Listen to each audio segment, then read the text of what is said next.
ತನು juice centre ಇದು ಯಾರಿಗೆ ಗೊತ್ತಿಲ್ಲ ಹೇಳಿ. ಇಡೀ ಶಿವಮೊಗ್ಗದಲ್ಲಿ ಇದು ವರ್ಲ್ಡ್ ಫೇಮಸ್ ಜ್ಯೂಸ್ ಸೆಂಟರ್. ಅದರಲ್ಲೂ 90s ಕಿಡ್, ಅದು ಶಿವಮೊಗ್ಗದಲ್ಲೇ ಓದಿರೋರಿಗೆ ಇದು ಒಂಥರ ಸ್ವರ್ಗ ಇದ್ದಂಗೆ ಅಂತಲೇ ಹೇಳ್ಬೋದು. ಇಲ್ಲಿ ಸಿಗೋ ಜ್ಯೂಸ್ಗಳು ಮತ್ತು ಟೇಸ್ಟು ಯಾವುದಕ್ಕೂ ಮ್ಯಾಚೇ ಮಾಡೋಕ್ಕಾಗಲ್ಲ. ಆ್ಯಂಡ್ ನಮ್ಮ ಬಜೆಟ್ಟಿಗೆ, ನಾವು ಕಾಲೇಜ್ ಡೇಸಲ್ಲಿ ಓದಬೇಕಾದ್ರೆ ಇನ್ನು 10 ರೂಪೀಸ್ 20 ರೂಪೀಸ್ ಇತ್ತು ಅಷ್ಟೇ ಜ್ಯೂಸು. ಬಟ್ ಈಗ ಫಾರ್ವರ್ಡ್ ಆದಂಗೆ 30 ರೂಪೀಸ್ 40 ರೂಪೀಸ್ ಮಾಡಿದ್ದಾರೆ.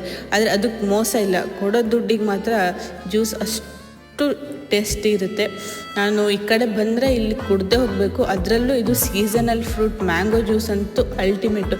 ನೀವು ಒಂದ್ಸಲಿ ಹೋದರೆ ಅಲ್ಲಿ ಕುಡಿಲೇಬೇಕು, ಅಷ್ಟು ಚೆನ್ನಾಗಿರುತ್ತೆ. ಆ್ಯಂಡ್ ಕರ್ಬೂಜ ಜ್ಯೂಸು ಅಷ್ಟೇ ತುಂಬ ಚೆನ್ನಾಗಿರುತ್ತೆ.